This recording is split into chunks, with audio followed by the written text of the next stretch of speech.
So we have to just talk about this Mercury retrograde. Now, if I'm being honest, normally Mercury retrogrades don't mess me up too bad. There is the occasional slip up with forgetting a password, at work with logging into my computer, but never anything too major. But this one in Sagittarius, my goodness. So mostly I felt it last week. And what's been happening for me personally, I'm just going to give you a bit of a story time. So we actually travelled to Melbourne to see some family members that live over in Victoria, Melbourne area. And our flight was supposed to leave from Tasmania, going over to Victoria, Melbourne at 8:30 in the morning. So I had an alarm set for like 10 to 5 so I could get up, get ready, make sure everything was packed and that nothing was forgotten, because traveling during Mercury retrograde, rookie mistake, okay? But everything was packed. I was organized. We had everything we needed. We got a taxi to the airport. I pre-booked the taxi, allowing extra time. So I did everything right to make sure that there was no mix-up or mistakes from my end. But then we get to the airport, we check in with our bags like 2 hours earlier, like you're supposed to with the flights when you've got check-in baggage. So we were there exactly 2 hours early, checked in our bags, everything was fine. We get through the airport okay and through security, and we're in the waiting lounge and we're there for maybe like 15, 20 minutes. And then all of a sudden, a worker comes out from one of the shops in the airport and is looking at the two planes outside. Now, she's getting very confused because apparently these planes were supposed to leave around 6:30 in the morning and they were still sitting there when we walked through.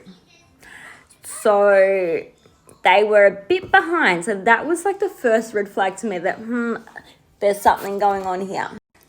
And then we start to hear announcements that our flight is getting delayed and that instead of leaving at 8:30, we won't be boarding until 9:30 for a 10 a.m. flight, like leaving at 10 a.m. to go to Melbourne. And we're at the airport with a toddler. He's like 2.5, not even 2.5 yet. And so we're all tired. We've been up since like before 5 o'clock in the morning, and we were expecting to be flying out of Melbourne at 8:30. So we would have been boarding around 8 o'clock, and then we just get told we're boarding around 9:30 and leaving at 10.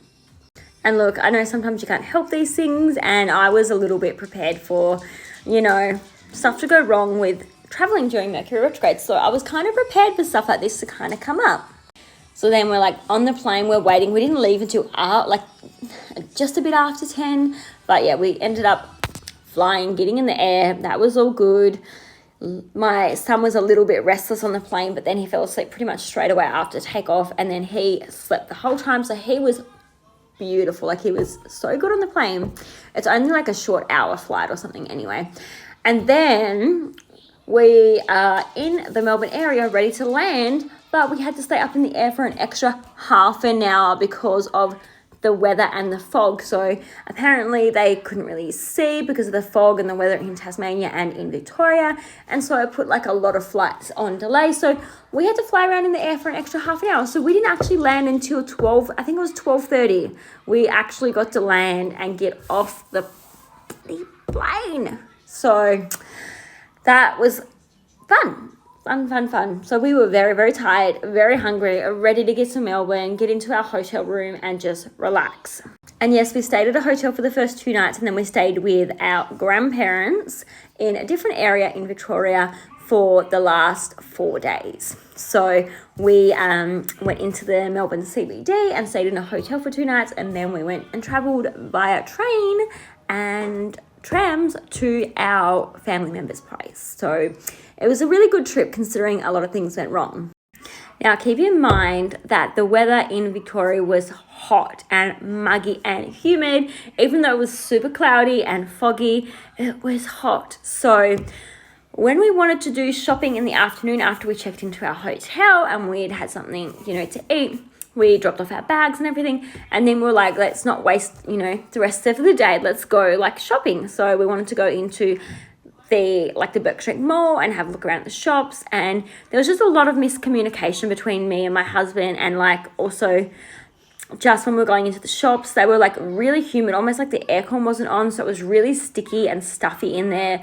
And I really wanted a drink, and he really wanted a drink, and we were like in two minds. We're on different pages. Like, I kind of wanted a Boost juice, he wanted some like Coke, and we were just trying to find different shops to go to so like we could pick up drinks because it was so hot.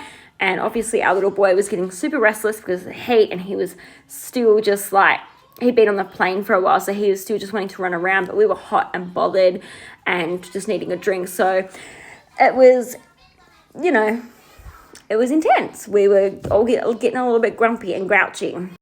And then because we left the hotel in such a rush to go shopping because our flight was delayed and we like missed a big chunk of the day that we were planning on having to go shopping and do Christmas shopping and stuff and bits and pieces, we got our drinks. It was hot. And our little boy had an explosion in his pants. Yes, he's still toilet training. Occasionally, he's still wearing nappies.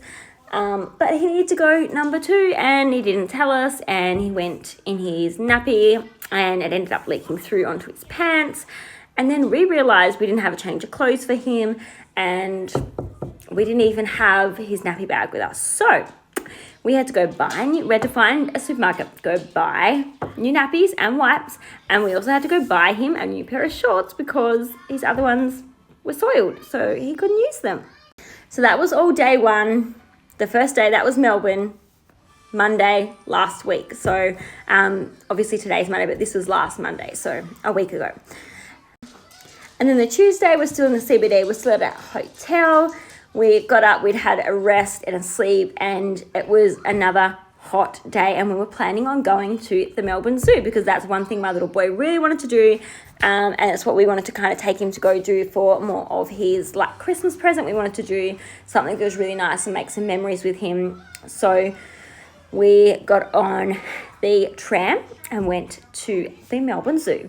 Now, that was all fine. We didn't really have any issues other than the miscommunication, the issues we had, Mercury retrograde stuff on the Tuesday going to the zoo was obviously you need to use your like Myki cards to get on the transport in Melbourne. And because we wanted to get to the zoo as quick as possible, and my husband went to the gym in the morning, we were like a little bit behind the schedule. But it was still early. I think this was at like 9 o'clock in the morning, and the zoo opened at 9. But we realised we were going to get on the tram to go to the zoo, and that we needed to use our Mykis, and we had to put money on our Myki cards. And so obviously there was a tram right outside our hotel, and we were just planning on jumping on that and going straight to the zoo because it actually did go straight to the zoo. So perfect. We just had to get on the right one.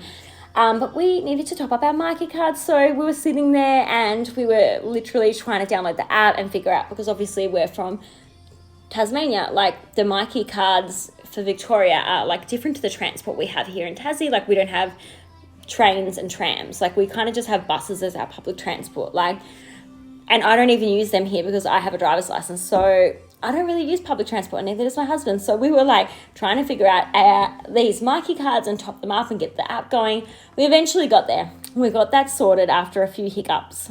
So Tuesday was pretty fine. The zoo was amazing. We had lots of fun.